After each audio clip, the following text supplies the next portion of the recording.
Hello, everyone. I'd like to welcome you to the Spiritual Care Community of Practice. Today's session will be on the spiritual nature of living our losses, part 2. Before we get into our presentation, I would like to take this opportunity to acknowledge that the land on which I am presenting from, the city of Ottawa, is the traditional unceded territory of the Algonquin Anishinaabeg people.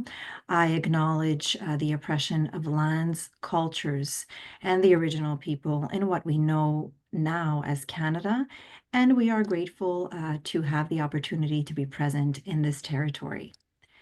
Briefly, regarding the Palliative Care ECHO Project, it is a 5-year national initiative to cultivate communities of practice and establish continuous professional development among healthcare providers across Canada who are caring for patients with life-limiting illness. We encourage you to check out our website at www.echopalliative.com. The ECHO project is supported by a financial contribution from Health Canada. Therefore, the views expressed here today are not necessarily those of Health Canada. Some of you might know Pallium for our LEAP content, our LEAP programs, predominantly LEAP course and interprofessional course that focuses on the essential competencies to provide a palliative care approach. It is taught by local experts, delivered online or in person, and accredited by the CFBC and the Royal College. Should you wish to get more information about LEAP Core, please don't hesitate to visit pallium.ca under the courses category. So as you can see, today is our 4th session in this second series of this community of practice. Just a few welcome and reminders. Please introduce yourselves in the chat. The chat function is open. Your microphones are, of course, muted, and there will be time during the session when you can unmute yourself for questions and discussion.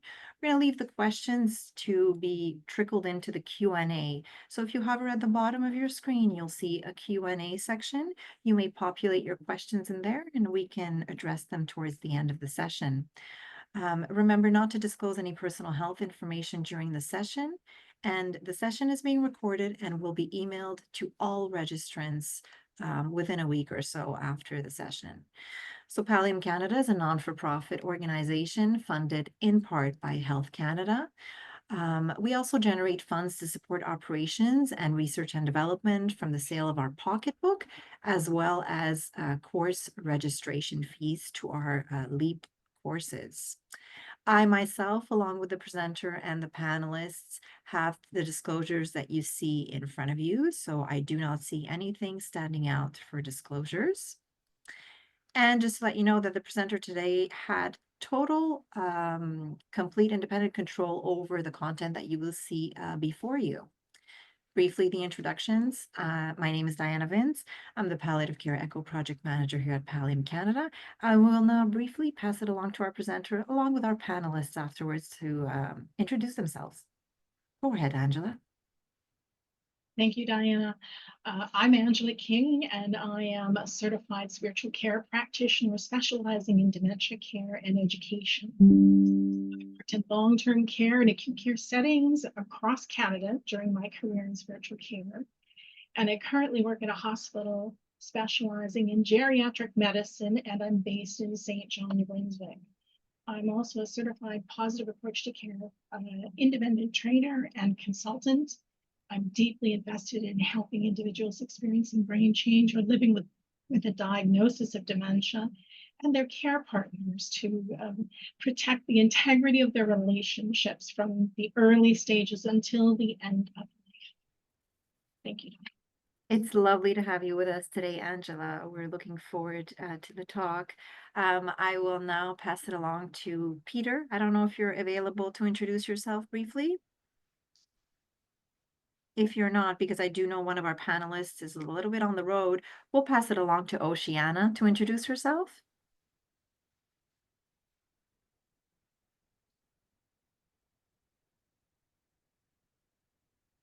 Sorry, I'm having trouble unmuting. My name is Oceana Hall. I work for Island Health in Victoria, BC. Wonderful. It's nice to see you, Oceana. Sheila. Hi, I'm Sheila Atkinson. I work in Toronto at Sick Kids Hospital.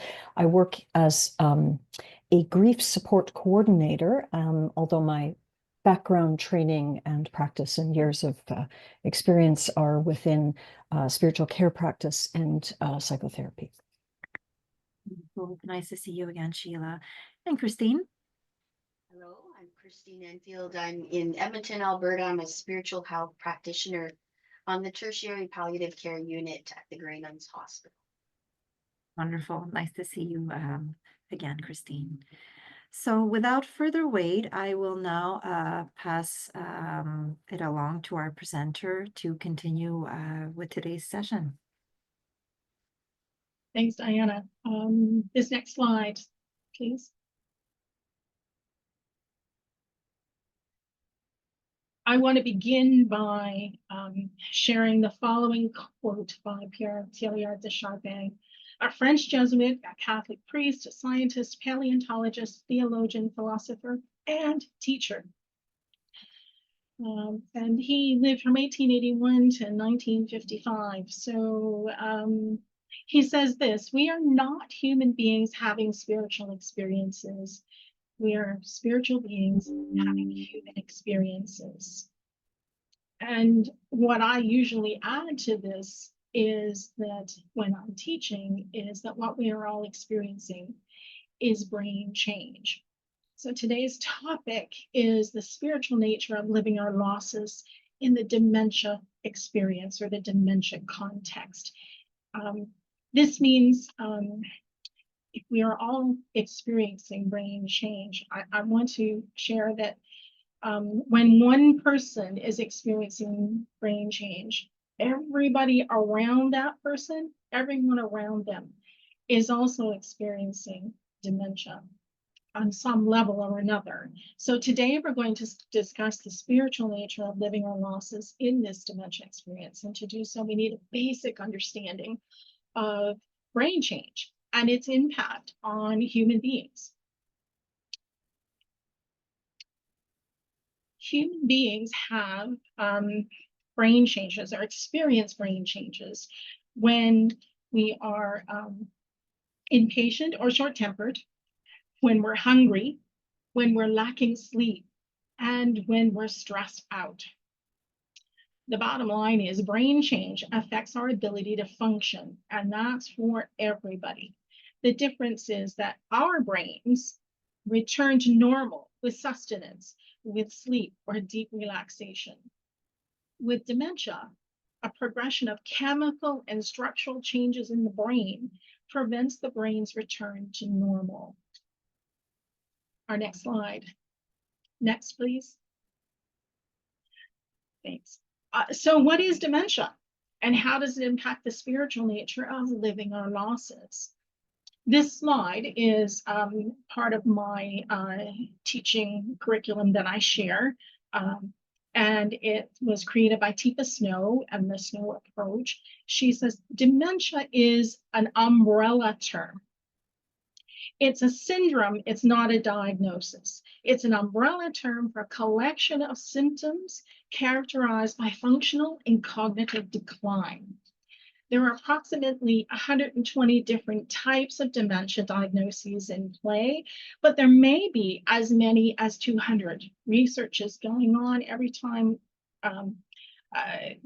someone shows up. There might be a slightly different set of circumstances and symptoms changes that are happening in the brain. And the more research we do, the more this informs our practice and how we care for these people. There are 4 clinical truths to every dementia, regardless of the diagnosis. I'm going to try to do some hand signs here, and I usually do them live with people in a room. I'm not sure if I can get it on the screen, but if you can follow me, I want you to do this. There are 4 clinical truths. Hold up 4 fingers. 4 clinical truths, and that are common to every dementia. The first one, do this. Hold up 2 fingers. Okay, the first clinical truth. Split your fingers apart. At least two parts of the brain are dying at the same time. Second truth, do this again. Make your fingers go like this, up and down, and then swoop down. What this means is that dementia is progressive and it's going to get worse. Number 3, Scout's honor. There is no cure. And number 4, make the sign of the E in American Sign Language for end. Dementia is terminal. It ultimately ends in the death of the person. Those are the 4 clinical truths. So dementia takes a crack at everything we value in Western society. Reason, that's our ability to think things through, to problem solve. Autonomy, our ability to make choices. Our productivity, our ability to make meaning and engage our lives with depth, passion, creativity, and purposeful action. And the 4th one that is really, really important, independence, our ability to live on our own.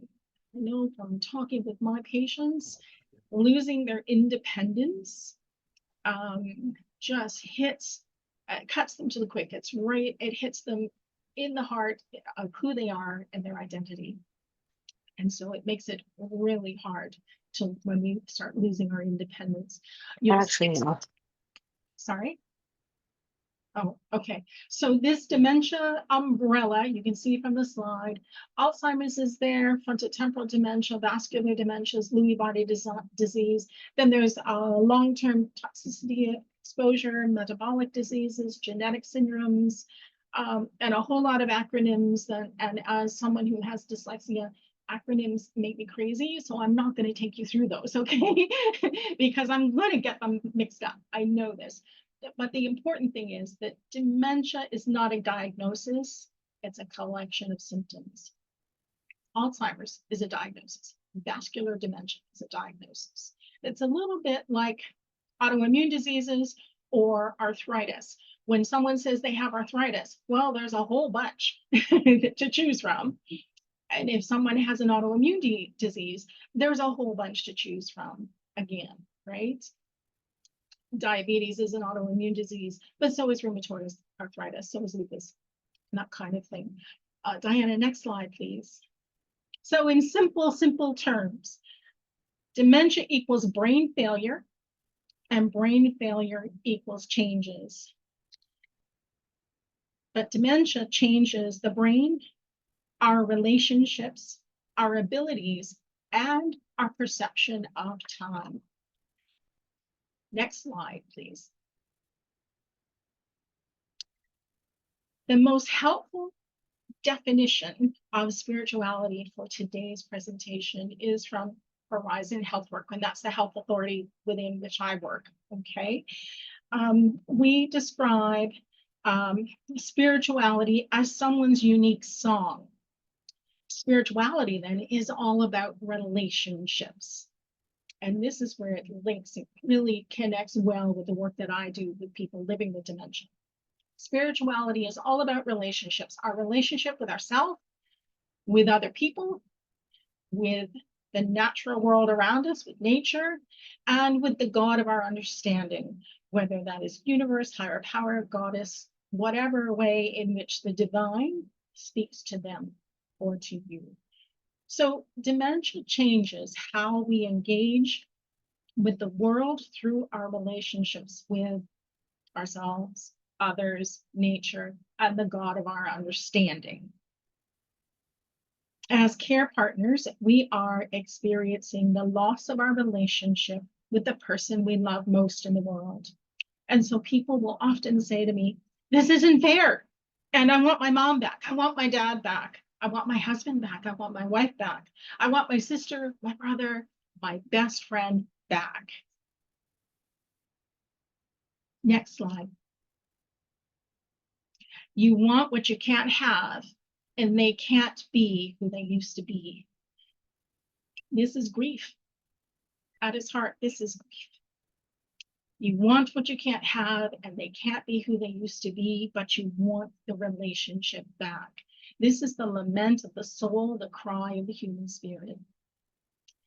In my 15 years of caring for people with dementia, this is true in every situation I've ever encountered. And having lived across the country, I've met a lot of people in that time. In some cases, care partners have watched for years as their loved ones change daily, losing skills, losing abilities, and shared memories a little bit at a time until the person living with dementia has forgotten who they are. Many times a care partner will say in a moment of high stress and sheer exhaustion, death would be preferable to this long goodbye.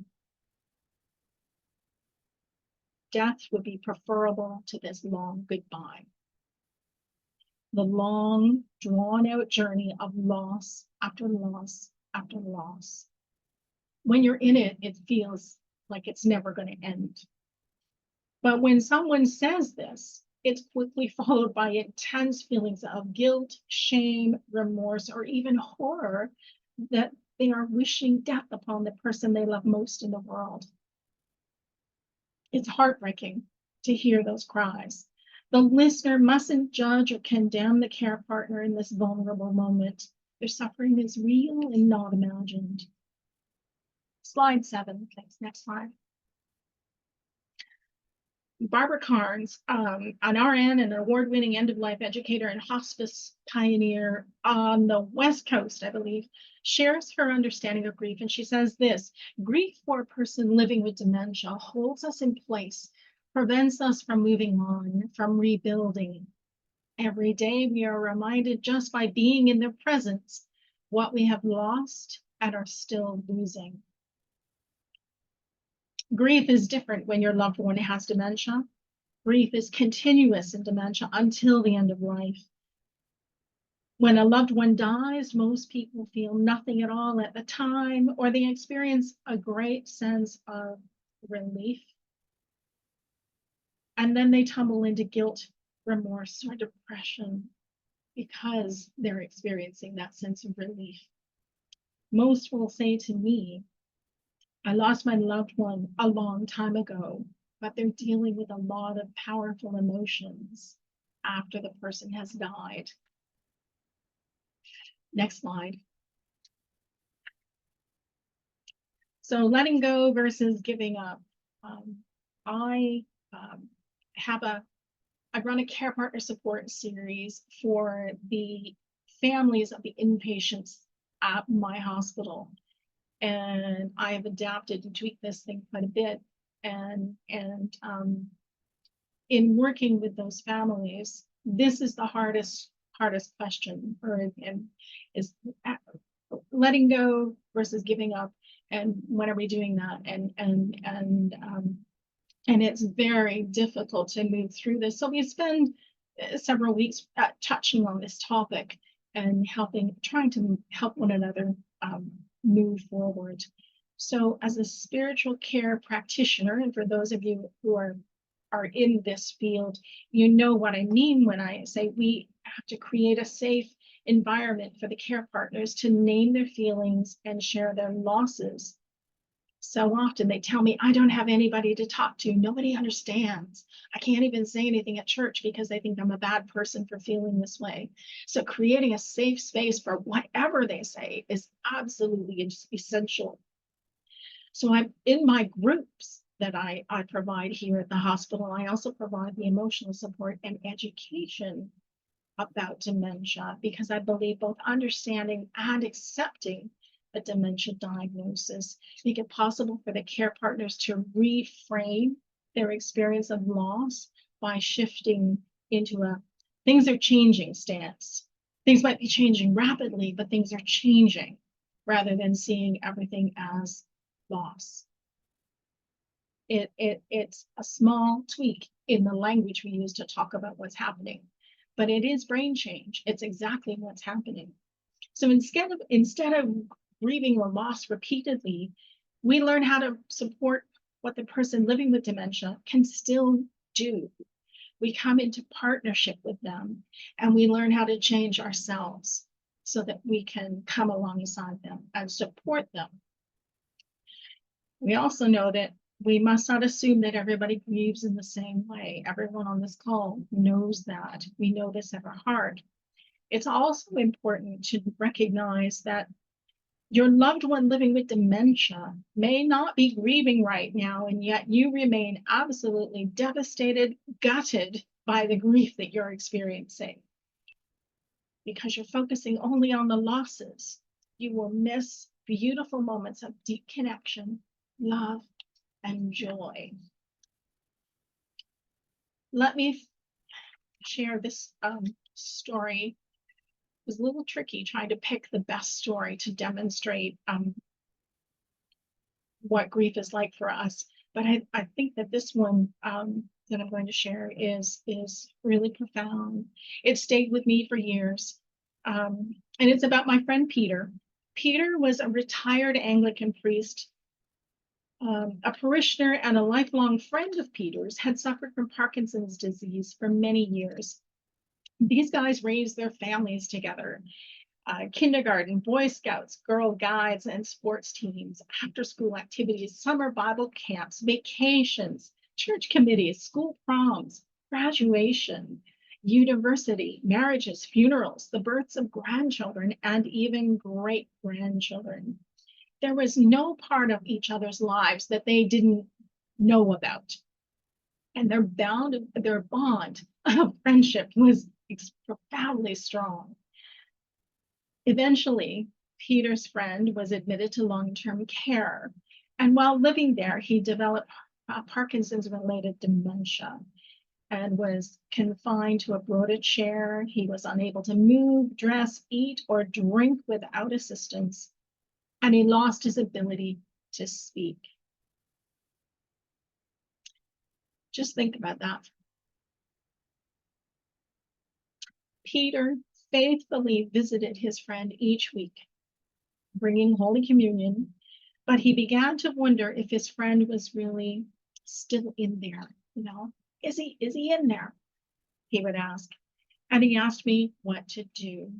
And I could hear the despair in his voice one day as he asked the question again. And the unspoken part of his statement was, should I just give up visiting? And I said to Peter, I said, take my hand. And I extended my hand in a handshake. And there is a technique that we use called a hand under hand. And he reached for my hand. I slid my hand into this position. You can find it on YouTube. Teepus knows videos demonstrating this position. And I held his hand and I said, from this position, you pray, you sing, you sit in silence. He will communicate with you with his eyes, and he will know you're there. And I believe that this is enough. Peter's eyes filled with tears. And for the remaining 2 years of his friend's life, Peter visited weekly, showing up as a non-anxious, non-judgmental presence, the embodiment of love in each and every visit. Peter demonstrated a remarkable willingness to understand, accept, and adapt to his friend's dementia and the changes it caused in his friend's brain, their relationship with one another, his friend's abilities, and how they both perceived time. I want to finish today's presentation because I'm guessing there may be a lot of questions, and I'm going to leave lots of time for those questions. I want to finish with the last slide. Diana, if you could switch that. This quote by Thomas Merton, I carry around with me in my heart. I love working in dementia care. I love working with my patients. I love working with my families and supporting them. And there is in all things a hidden wholeness. And I work out of this place. And I offer this to you today is to look, to see dementia differently and to see the hidden wholeness that is hidden inside the body, that is still there. Our loved ones are still there. And I hope that this has been informative for you today. Thank you so much for being here.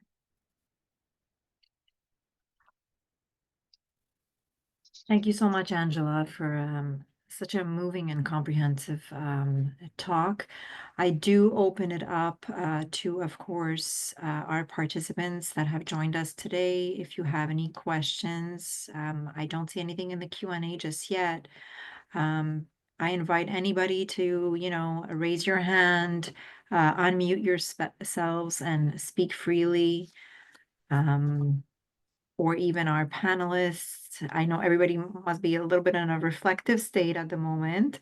So I'll give you a moment, but this is definitely the time when we can get into a little bit of a discussion or share any thoughts that we may have or any experiences that anybody that has joined us today has had in this context.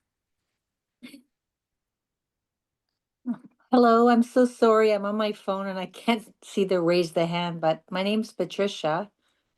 Can Hello. you?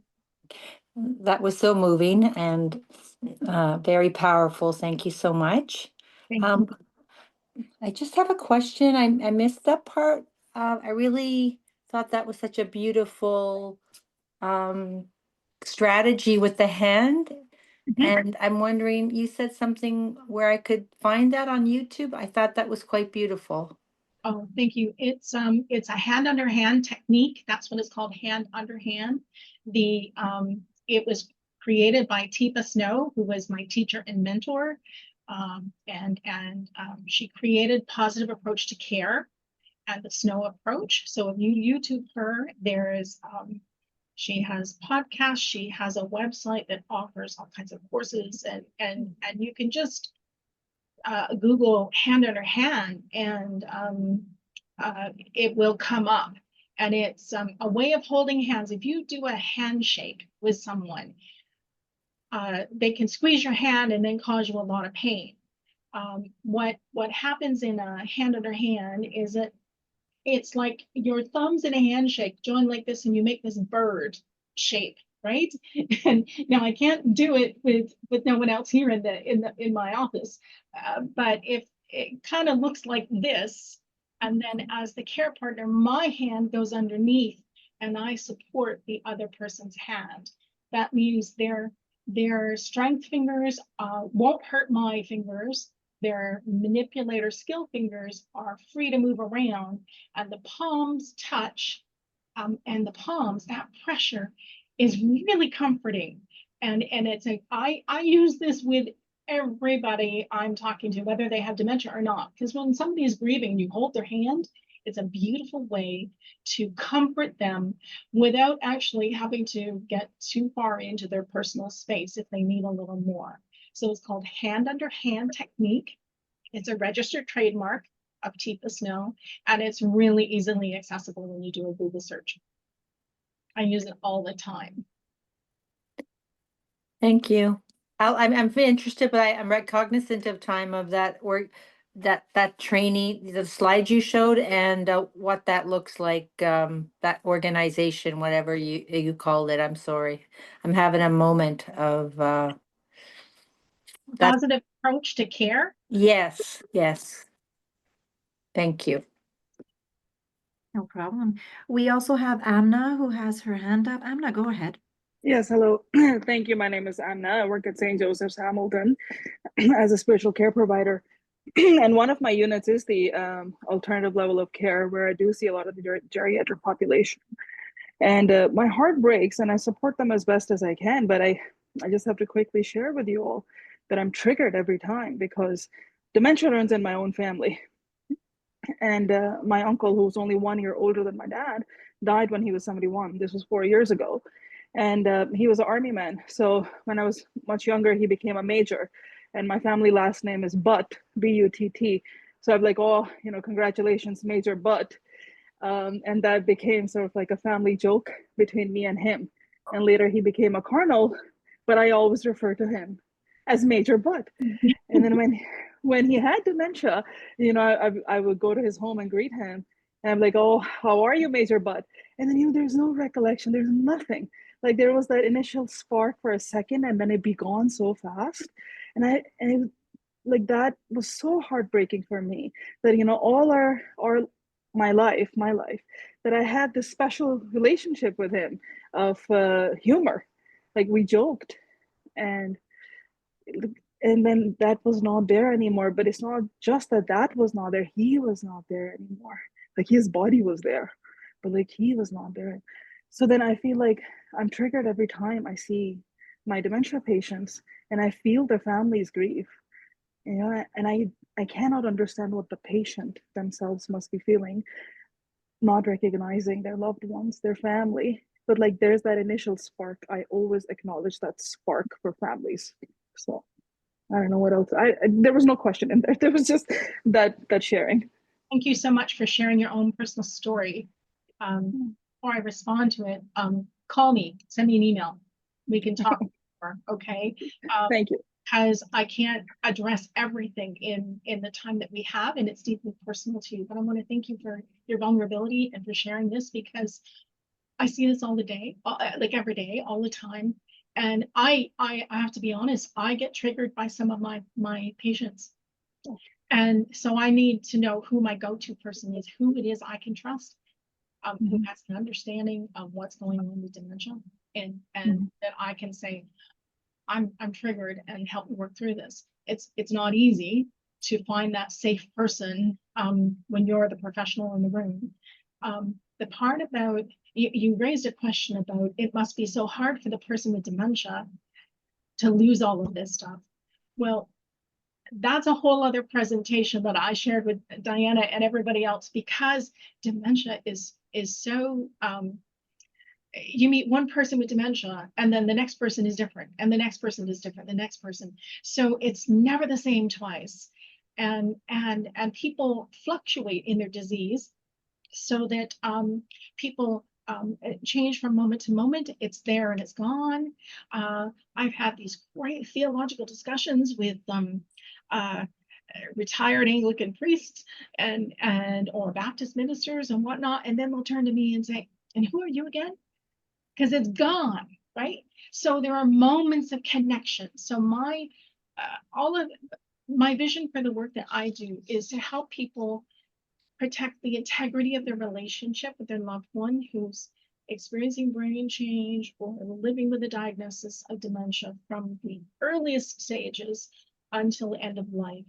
I am trying to get to people sooner so that they don't experience what you're experiencing in your own grief. You're experiencing those losses, and those losses are overwhelming your ability to see what's still there, which is his sense of humor.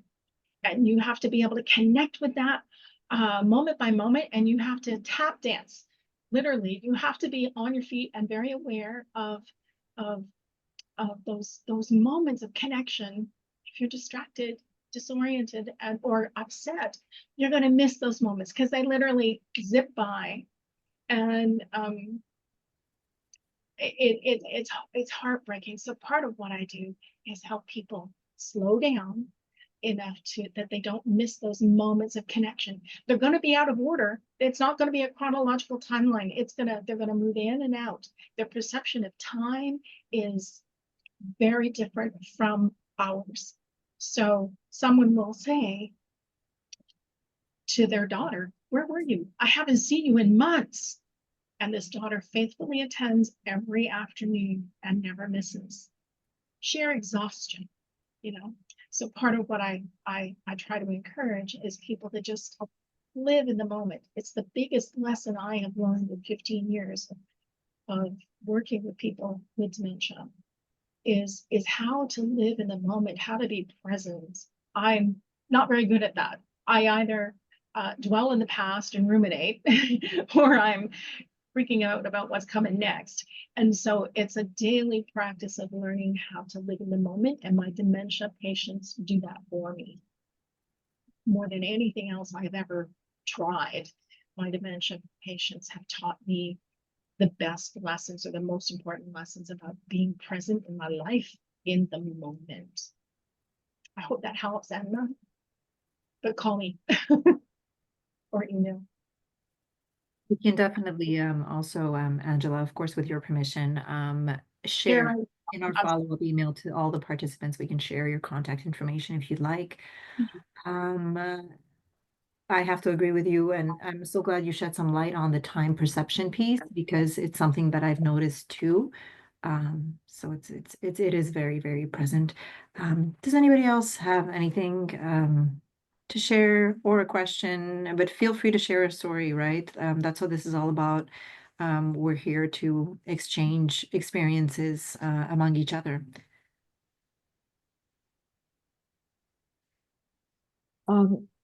Angela, this is Sheila. I just want to say, many of us who've worked in the sort of spiritual health, spiritual care world for decades, and often in different populations, right, with different contexts, we all think we have a bit of an understanding broadly of some of the other ones that we don't work in as much. And what you have done in your commitment to give a really focused and not overwhelming content kind of thing, I actually experienced like revelation and depth and other content and connections, just even in such a beautiful, clear teaching description. With the hand motions, thank you for the visual kinesthetic learners that you know about what those things are. I have at least half of it in my body now, but just this ability to your ability to clearly connect us with that knowledge. I thank you for doing that. It is, I know, because you live in it, you dwell in it, that is your current place that you give and work. But it's just so helpful to me. I think I have given very simplistic definitions to what grief is for me as a family member when I was in the context of dementia. And you have filled in layers and layers for me, but in such a pure, clear way. So thank you for that. That means you've almost left me speechless, which is hard to do, Sheila. But thank you for that. I'm gratified that it's so meaningful. I love this work, and I love it when people connect and share that they've made a connection. That what I call aha moments. Aha! Now it makes sense because all our other encounters go, and everything falls into place. Where sometimes for us practitioners, we have this outlier of, oh, I could have done a better job. What was wrong with that? And then it falls into place for us beautifully. And just thank you so much for that affirmation. We also have one of our panelists, Christine, who did mention the chat. Yes, Angela, much gratitude. It is a gift to be a learner and person of practice and have a passion for communicating and teaching and sharing as well. I don't know if does anybody else have anything. And again, if you're not comfortable to have your camera on, it's totally fine. Unmute yourselves and, speak freely. That's what we're here for today. Anybody else has any thoughts? Yeah. Hi, Angela. It's Oceana. Hi, Oceana. I am also blessed to work with a community of care that has many family members that have dementia here in my hospital. We have 143 beds, so there's a lot of care that goes into the family. But I also think that sometimes we get I'll speak for myself. I can get overwhelmed working one-on-one with the actual people that have this disease and need care in such a different way than I've been doing this work for over 40 years now, in all kinds of different units. And I have to say, for me, working in dementia care is such a profound spiritual experience, both for me, but also finding ways to connect in a spiritual way completely outside our colonial European way of looking at medicine. And there's such a gift in that. But there's also, I find, a lot of fear in my colleagues and staff because there isn't a lot of training for people. So I completely encourage people like you did to tune in to some of the wonderful resources of TEPAs. Yeah. They are so amazing and they're really profound. So that's great, I think, to get her name out there more because she is definitely amazing. Yeah.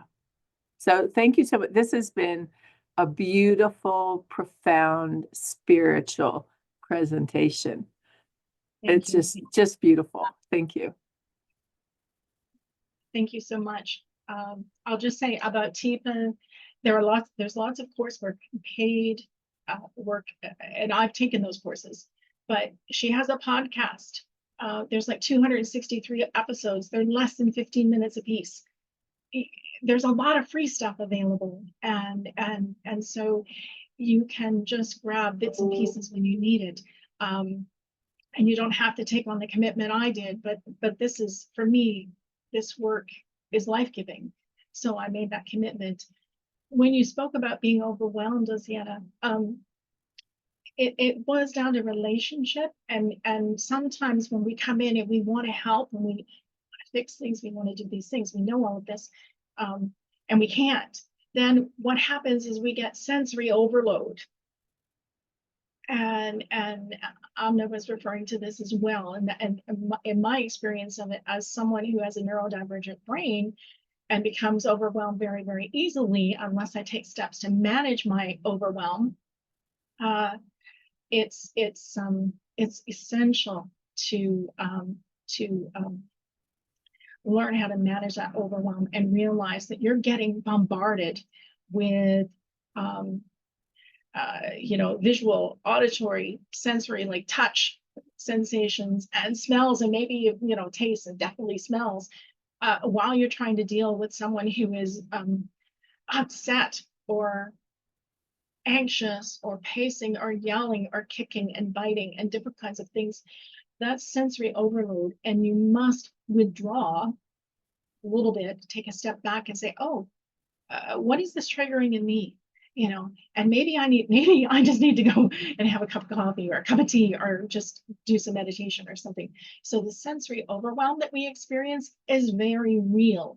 If we're deeply connected to the person in a relationship, it's heartbreaking. So there's the grief there, but there's all these other physical sensations that are overwhelming us too.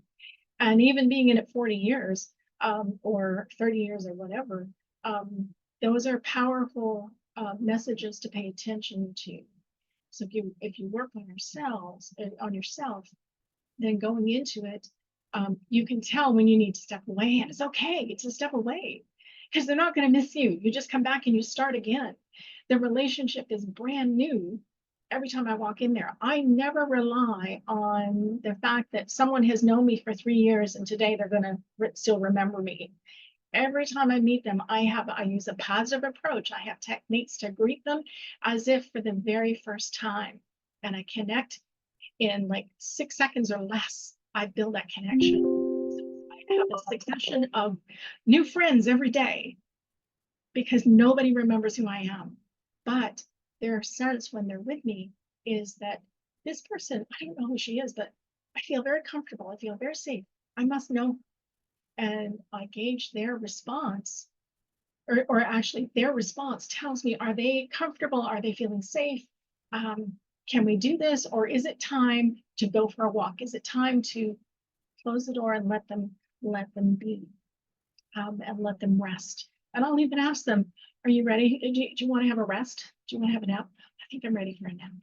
I even give them the words to say that they're done. I say, I'll come back again.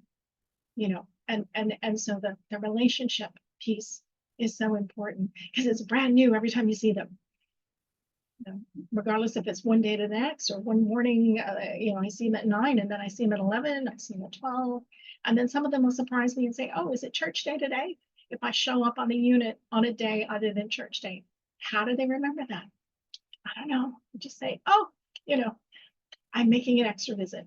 Anything to keep the positive interactions going, because most people don't even greet them in the hallway. If they're uncomfortable, the caregivers will walk right by, or people wandering through will not acknowledge people. And I try to acknowledge everybody I see, even if I can't remember their name in the moment. So there's, I'm sorry, I'm going down the rabbit trail. That's what I was afraid of. That's what happens when I get off script. Okay.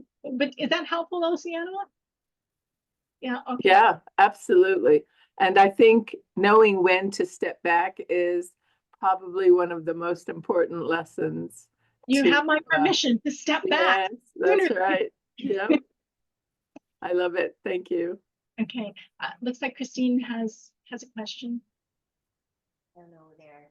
Nice to Can see you unmute, again. Christine? Oh, sorry, I did. Well, she's unmuted. I think did, do it. but I Oh, there moved you go. that. That's the problem. Well, you sound like you're I in the do that room. at times. Great. Angela, it's really good to see your face. Yeah.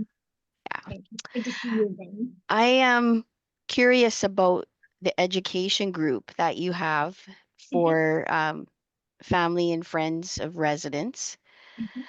And just wondering, like, what have you seen as a result from that? Like, how is it? I mean, you gave us that one example with Peter, for sure. That changed that bit of education and support helped change the way that he continued to visit his friend. So I'm just wondering what you've seen from that. And then I'm also wondering, what do you know about, there's so many centers across Canada with people with dementia. How much of that education support is being provided? And what do you think we need to do to advocate for that somehow? Those are That's a long great. question. That's Sorry. a long question, so let me start with the first part. With this care partner support series, I took additional training to become an advanced consultant with TIFA Snow, so that I could have access to facilitating the group content and the education, because I didn't know how to organize it. Because everybody needs to know everything I know, but I can't teach that, because these people are grieving, they're upset, they're stressed. So I took this extra course thinking maybe I could do this in a group, because often I'm doing it one-to-one on a telephone call that's at least minimum of an hour.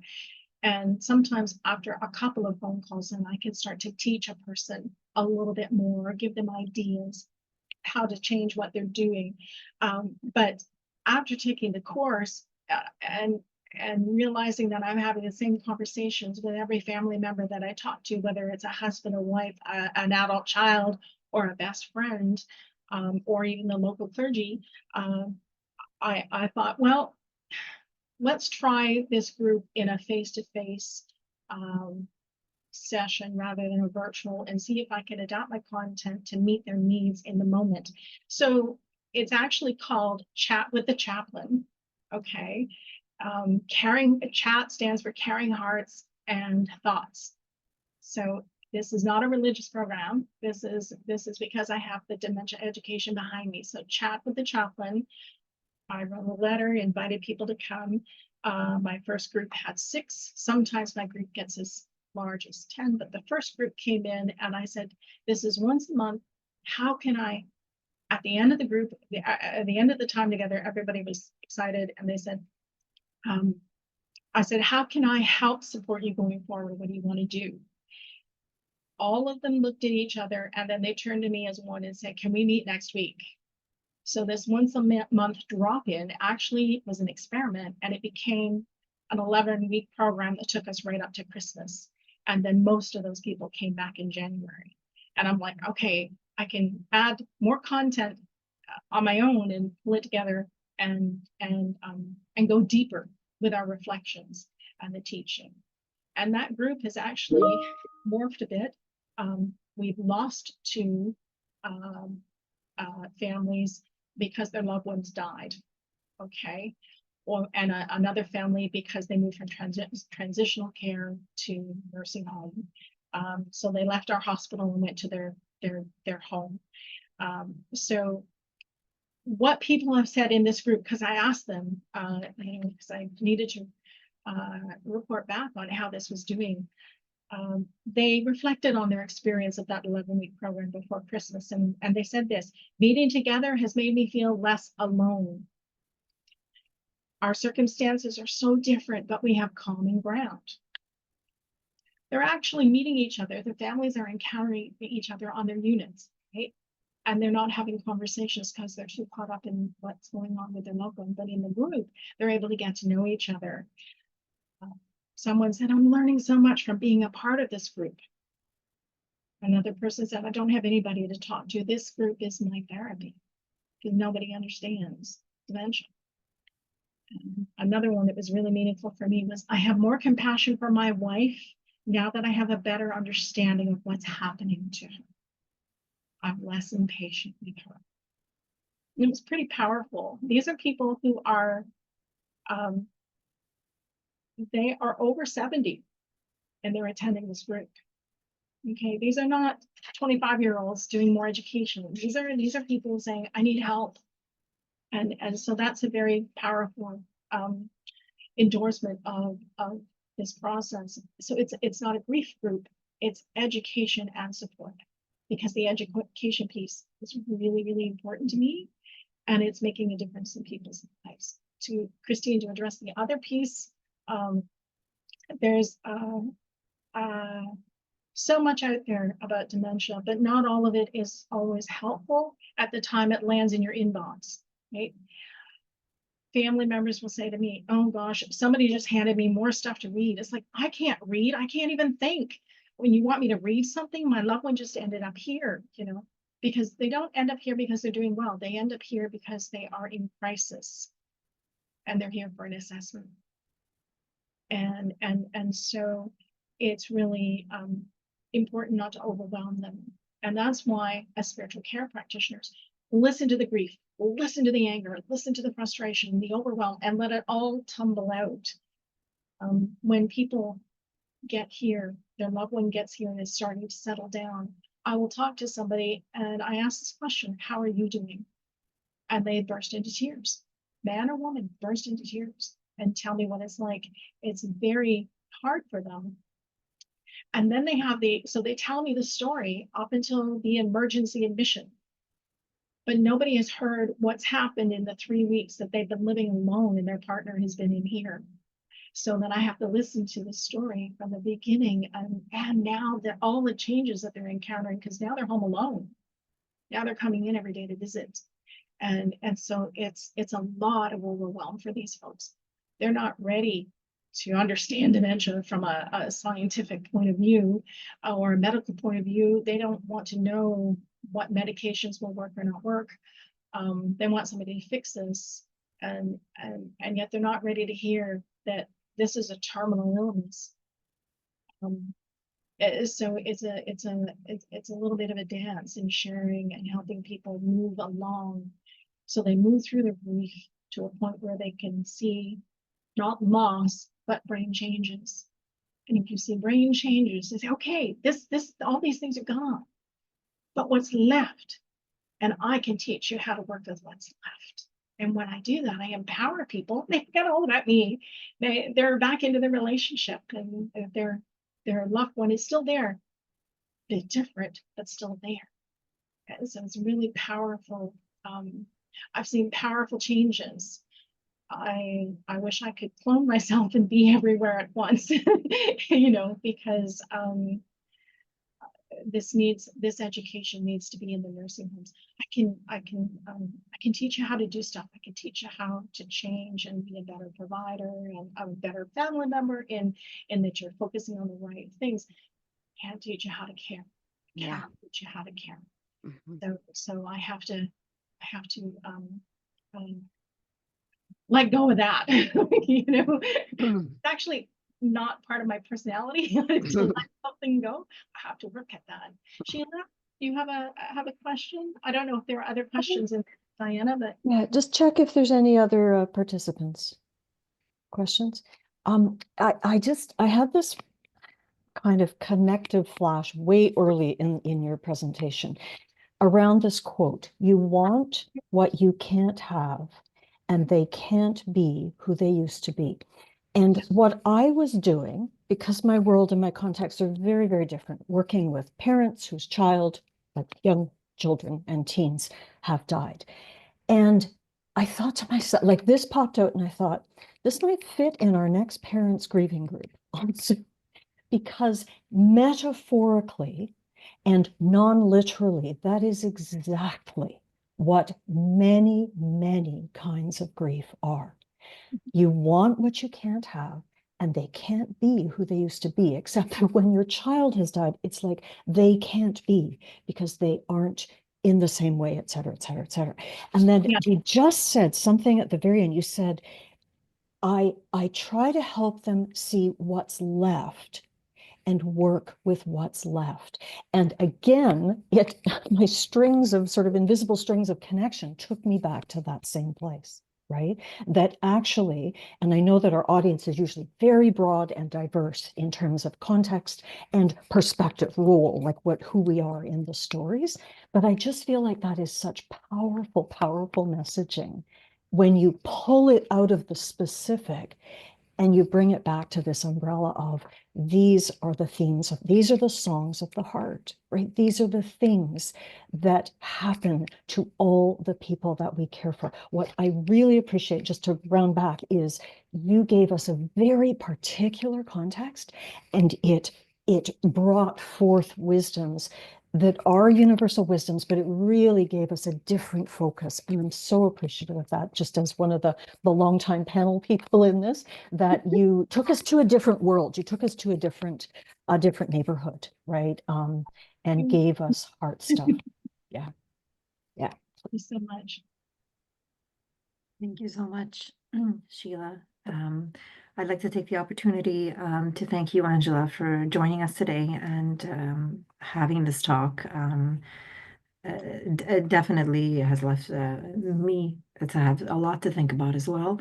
I invite you to please fill out our feedback survey. A link has been added into the chat. You may have seen I included it twice.